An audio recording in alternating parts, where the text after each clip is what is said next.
Enrique Nieves has also come into the fold of late, number 95 on your screen on the far right, who's got a goal and an assist to his name and has caused some excitement for Minnesota these last couple months. On the other side of things, for Eric Boucher's side, not as many changes from last week's 2-1 defeat. Keep your eye on the man in goal, Zachary Campagnolo, He's between the sticks tonight for Rapids 2, the 17-year-old. And then as you head further up the pitch, Colton Swan scoring the lone goal last week against Dynamo Dos. He's just hoping to reinvigorate a Rapids 2 bunch that has managed just 2 goals in its last 3 matches. But what's exciting about this team, a pair of top 10 picks in the lineup in the form of Nate Jones and Wayne Frederick. Well, we are just about set for kickoff here from the Blaine Sports Center Stadium on the outskirts of the capital of Minnesota, the Minneapolis-St. Paul region, of course, where all of the comings and goings occur in the Gopher State. Well, for both these teams, it is a chance to get on track before the season comes to a close. It is Rapids 2 in the white with maroon numbers and maroon shorts. On the other side of things, Minnesota in the black with white numbers. And underway, the penultimate fixture of the 2024 season for both sides, as this nearly comes loose for Rogelio Garcia. And it's a slightly nervy start for Minnesota. He knows a thing or two about trying to break into the professional ranks. Stuart Baines slithering to the byline and still on it. Tried from a tight angle and found nothing but the side netting. And O'Driscoll himself adds 5 goals to his name as a box-to-box threat. This is Adebayo Smith, dribbling right into the path of Steve Flores.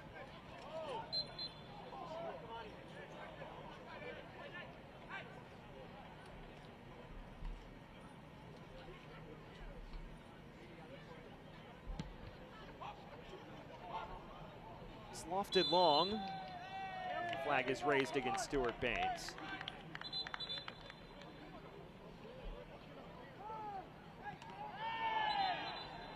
And I believe he will see his name in the book. That he does.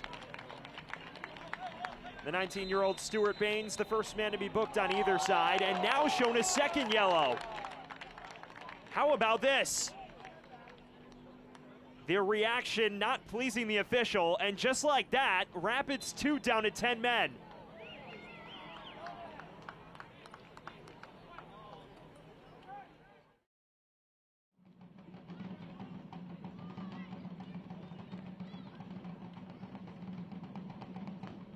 Delivers towards the back post and nearly curled it in. Was audacious. Came within a matter of inches from catching Campagnolo out.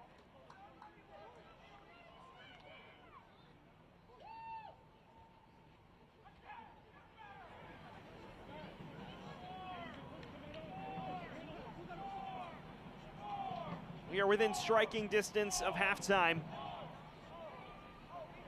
here from National Sports Center Stadium in Blaine, Minnesota.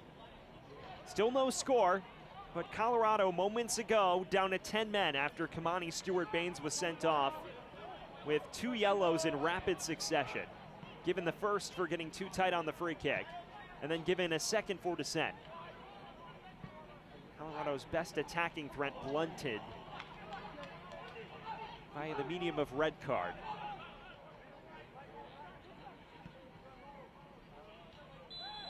And there is where we leave things after 45 minutes. On the outskirts of the Twin Cities, as we're hearing word Minnesota has made a change at halftime. So they're the first to make an alteration. No changes for Colorado, despite the fact that they are the team down to 10 men. So we'll see how that influences things. It's Finn McRobb, the defender in his first year of his pro career on a high point, who enters the fray. A man who's been a frequent starter for Colorado this year. He replaces Ugo Bacharach, the Indiana product who was a top 10 pick in this year's MLS Super Draft. So like-for-like swap, Bacharach, the experienced defender at Indiana, making way for another man who played a long college career in McRobb at High Point. Someone who was Big South Defender of the Year last fall after scoring 5 goals in another tournament-bound campaign for the Panthers. A program that, frankly, has produced a number of standout next pro talents. Johnny Bolaños with Huntsville is the #1 name that jumps out. No Ugo Bacharach for the remainder of this match. Here's Enrique Nieves. A deflected cross, one that is kept alive by Adebayo Smith. A decent ball to the back stick, but read to perfection by Campagnolo. A pair of teenagers tonight that have yet to be properly tested in this match. Zach Campagnolo, a 17-year-old against his 16-year-old counterpart, Kaiser Rune. Pair of players that have only really gotten the nod these last couple weeks. All part of the youth movement throughout these sides at the tail end of this campaign.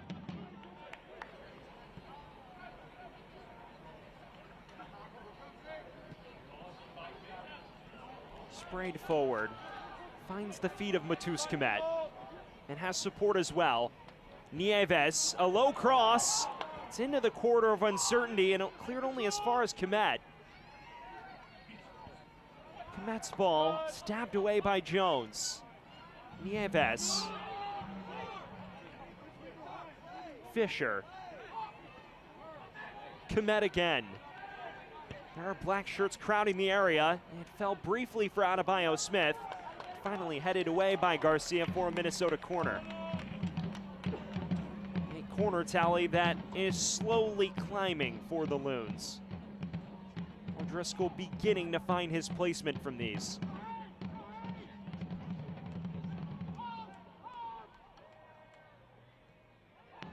Ferris.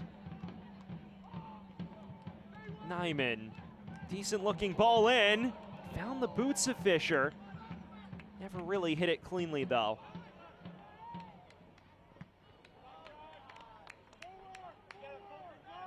Far more directness from both outfits. Minnesota aggressive in possession like we're used to seeing them be. Colorado trying to hit them on the counter with Route 1 play. Unsurprising given the man advantage for the Loons, especially considering they were bossing it before the red card came into effect. Casillas Lopez.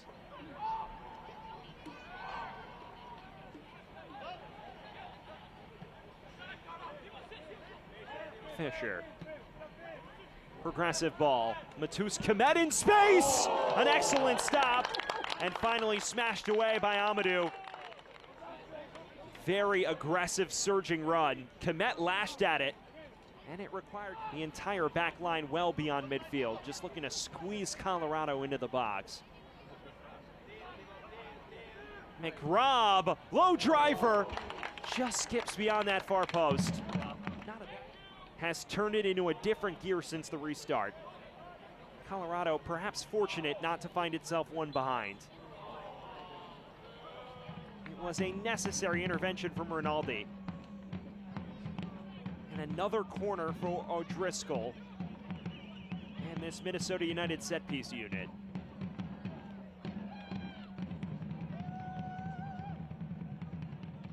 Nyman is in the near vicinity. Without swing, towards the heart of the area. Flicked along towards Adebayo Smith. Ferris. A daunting run forward.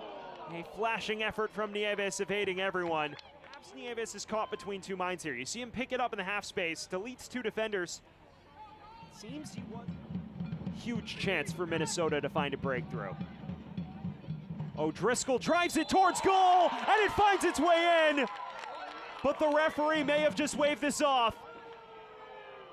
Hand fighting in the area.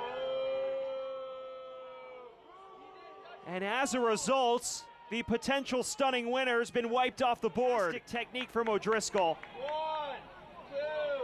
But it seems Neiman has received a talking to after the fact. Still not lost just yet, though.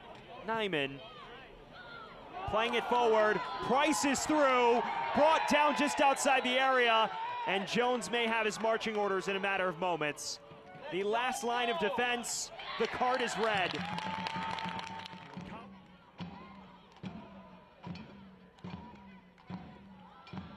Nieves crossing it in. Campagnolo doesn't deal with it properly, and the referee points to the spot. Clattering into O'Driscoll and paying the price. And Minnesota a chance to win it at the death from the spot. Wow. Zach Campagnolo hardly putting a foot or a hand wrong tonight, but a very costly one. Just shoving Rory O'Driscoll down. And immediately the referee doesn't hesitate.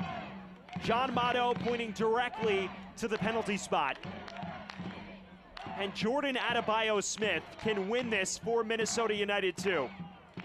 A man who is 3 of 4 on spot kicks this year and has navigated his way to the fringes of the first team. Experience both in the States and England, playing at a myriad of League Two outfits. Now the former Revolution 2 man looking to secure all 3 points for Minnesota. It is Adebayo-Smith against Campagnolo. Everything riding on this penalty kick.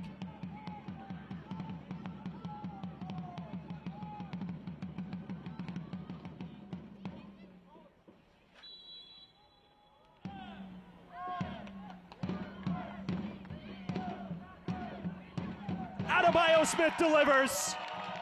Minnesota well on its way to 3 points now.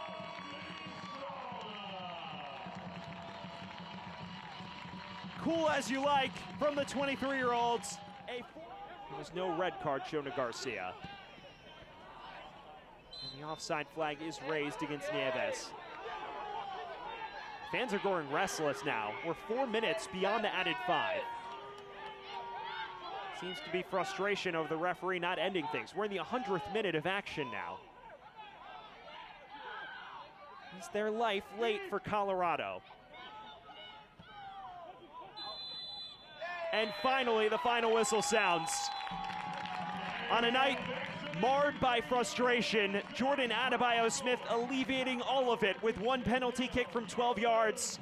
It was a hard-fought effort from Colorado, down to 9 men, but a late mistake from their goalkeeper leading to the spot kick.